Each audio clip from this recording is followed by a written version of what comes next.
আপকি আদালতে ইমরান খানের ওপর অভিযোগ হলো যে উনি নিজের লাভের জন্য ক্রিকেট ব্যবহার করেছেন।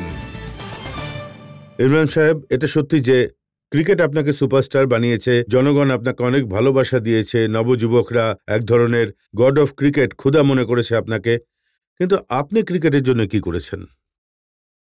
ক্রিকেটের জন্য আমি যখন প্লেয়ার ছিলাম টিমকে জেতানোর চেষ্টা করেছি। আমি যখন ক্যাপ্টেন হলাম তখন আমার খুব গর্ব হয় এটা নিয়ে যে যখন আমি পাকিস্তান টিমকে ছেড়ে গেলাম, তো পাকিস্তান খুবই ভালো টিম ছিল, আর এটা একটু ওয়ার্ল্ড কাপ জেতার টিম ছিল। আর এটা যেটা 92 এর পরের টিম ছিল, সেটা পৃথিবীতে ওই সময় নাম্বার 1 টিম, ট্যালেন্টের বিচারেও পৃথিবীর নাম্বার 1 টিম ছিল। কিন্তু যারা আপনার সঙ্গে খেলতেন তারা বলছেন যে এই ইমরান খানের যে ক্রিকেটের ক্যারিয়ার ছিল সেটা ব্যবহার করেছেন শুধু নিজেকে এস্টাবলিশ করার জন্য, আপনি আপনার ক্রিকেটের ডমিনেশন বাড়ানোর জন্য করেছেন। আমি 1987 এর মধ্যে আমি আমার রিটায়ারমেন্ট করে দিয়েছিলাম। আর তার কারণ এটা যে আমি আমার যে লক্ষ্য ছিল, যে উত্তেজনা ছিল ক্রিকেটে, সেটা শেষ হয়ে গেছিল। তার মানে সেটা ওই জায়গায় ছিল না। তখন আমি ভাবলাম যে পিকে থাকতে থাকতেই আমি ছেড়ে দিই। আমাকে কেউ টিম থেকে বের করে দেওয়ার আগেই আমি যখন পিকে ছিলাম তখন আমি ক্রিকেট ছেড়ে দিই। তারপর জেনারেল জিয়া আমাকে পাবলিকলি রিকোয়েস্ট করেছিলেন যে তুমি টিমের মধ্যে ফিরে এসো, টিমের তোমাকে প্রয়োজন। তা আমি আমার টিমের জন্য ফিরে এসেছি। আর তারপর আবার আমি ক্রিকেট ছাড়ার কথা ভাবছিলাম, কিন্তু ততক্ষণে আমি ক্যান্সার হসপিটালের প্রজেক্ট শুরু করেছিলাম। তো ক্যান্সার হসপিটালের প্রজেক্টের যে ডক্টররা ছিলেন, ওনারা যারা আমার বোর্ড অফ গভর্নেন্স ছিলেন, সবাই আমাকে বলল যে আপনি যদি ক্রিকেট থেকে বেরিয়ে যান তাহলে আপনি হাসপাতাল তৈরি করতে পারবেন না, কারণ এর জন্য আপনাকে পাবলিকের নজরে থাকতে হবে, আপনাকে টাকা জোগাড় করতে হবে। আর যদি আপনার কাছে আপনি যদি পাবলিক আই থেকে বেরিয়ে যান তাহলে হসপিটালের জন্য যে 70 কোটি টাকা জোগাড় করতে হতো আপনি সেটা পারবেন না।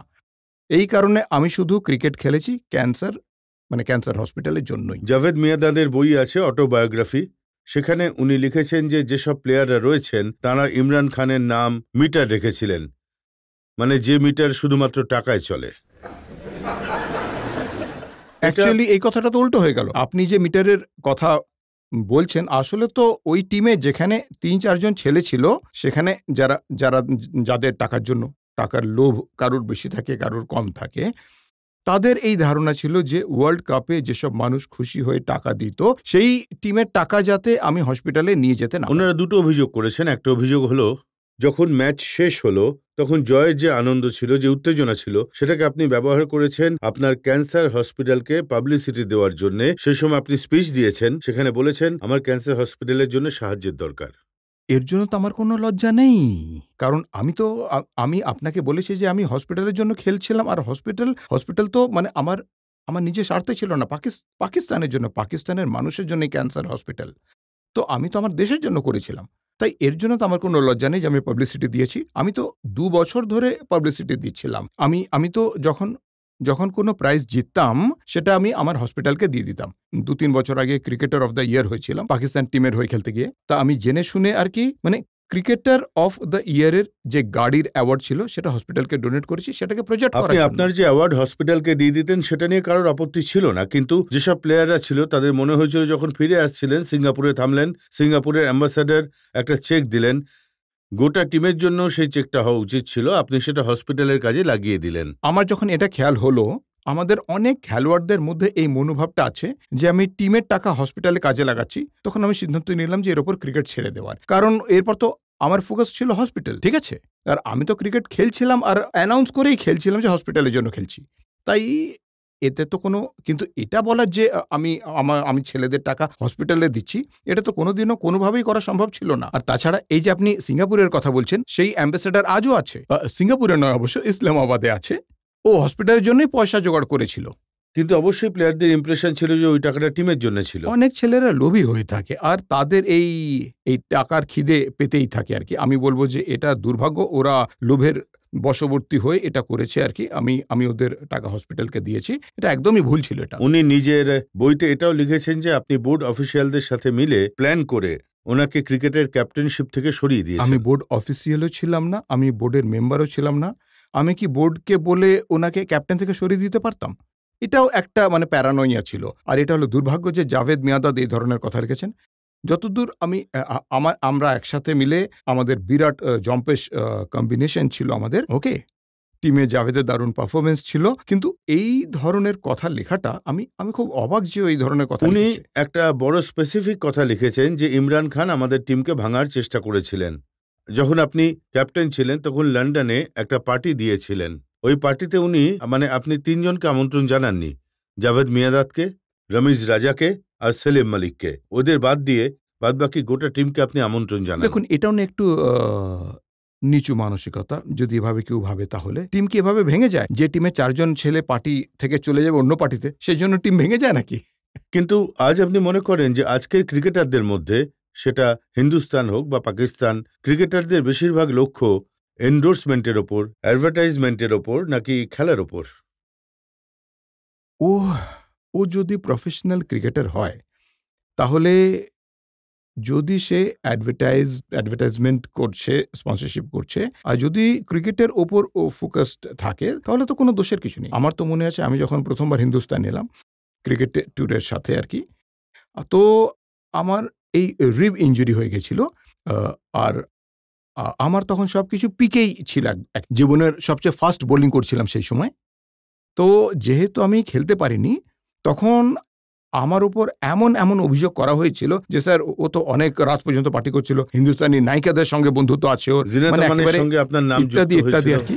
তা আমি এতটা অবাক হয়ে গেলাম যে তখন আমি, এখন তো পলিটিক্সের থেকে মানুষ এখন কোনো রকম মানসিকতা নিয়ে যায় আসে না কারুরই, কিন্তু সেই সময় আমি এখনো অবাক হয়ে যায় আর কি, যে ধরনের জিনিস লেখা হয়েছে।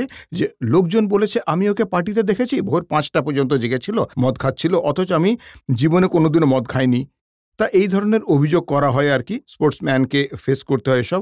আপনি যখন ভালো করেন, আপনি যদি সারা রাত আপনি জেগে পার্টি করেন, সেই সব কিছু ভুলে যায় লোকজনেরা। আপনি যখন কিছু ভুল করেন, আপনি যদিও কোনো অন্যায় করুন বা না করুন, তো সেসব অভিযোগ উঠেই আসে। স্পোর্টসম্যানকে এসব ফেস করতেই হয়। আর যখন এমন মানুষরা অভিযোগ করেন যারা নিজের সঙ্গে থেকেছে, নিজের কলিগ ছিলেন, তখন কেমন লাগে? অনেক সময় এটা, এই যে এখন আপনি আমাকে জাভেদ মিয়াঁদাদের বই আমি পড়িনি, কিন্তু আপনি এই যে জিনিসগুলো বলেছেন, স্বাভাবিকভাবেই আফসোস হয়, কারণ একজন কলিগ আপনার সাথে 15-17 বছর ক্রিকেট খেলেছে, আর সে এই ধরনের কটু কথাবার্তা লিখে, এই জন্য দুঃখ হয় আর কি, যার জন্য মানুষকে অ্যাকসেপ্ট করতেই হয় এসব। প্রতিটি মানুষের নিজস্ব চিন্তা ভাবনা থাকে। আপনার আরো একজন সঙ্গী ছিল সরফরাজ নওয়াজ, সে তো আপনার ওপর কোনো না কোনো দোষ চাপাতেই থাকতো। সেটা দেখুন, কুরআন শরীফে আমাদের একটা আয়াত আছে, আমাদের যে মুসলিমদের বই আছে সেখানে আয়াত আছে যে উর্দু ভাষায় আল্লাহ মানুষকে আশরাফুল মখলুকাত পয়দা করেছেন, তার মানে সব সৃষ্টির চেয়ে শ্রেষ্ঠ আর কি মানুষ নিজে। কিন্তু যখন সেই মানুষটি পড়ে যায়, তখন সে পশুদের থেকেও নিচে নেমে যায়। এই পশুদের থেকেও নিচে নেমে গেছে সরফরাজ নওয়াজ, সেজন্য ওকে নিয়ে আমি আর কোনো কথা বলি না। উনি এইসবে দুটো, আপনার ওপর অভিযোগ তো উনি তুলে যাচ্ছেন 10 বছর ধরে, কিন্তু এইসবে উনি দুটো অভিযোগ তুলেছেন, সেগুলো আমি বলতে চাই। একটা তো উনি বলেছেন যে টাকা আপনি হাসপাতালের জন্য জমিয়েছেন, সেটা দিয়ে 10টা হাসপাতাল তৈরি হতে পারত। আপনি বানিয়েছেন একটা, আর 9টা উধাও।